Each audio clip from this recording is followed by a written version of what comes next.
নীলুফাদির সঙ্গে আমাদের রাস্তাঘাটে দেখা হতো বেশি। ভালো আছেন এটুকুই কথা হতো। ওনার সাথে আমার স্কুলের যে প্রাক্তন শিক্ষক যার সাথে ওনার বেশি ইন্টিমেসি ছিল তিনি গৌতম সিনহা মহাশয়।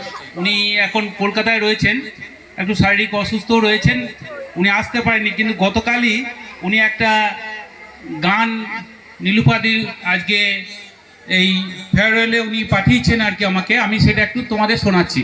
প্রথম উনি একটা স্পিচ দিয়েছেন খুব ছোট্ট করে, সেটা শোনাই, তারপরেই গানটা শোনাবো ওনার কণ্ঠে গানটা।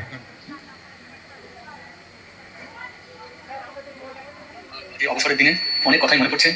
যখন আমি প্রথম চাকরিতে জয়েন করেছিলাম, স্কুল থেকে ফেরার সময় বাস স্ট্যান্ডে আমি, বাসুদেব বাবু এবং সৌমেন বাবু যখন একসঙ্গে থাকতাম, তখন নীলুফাদি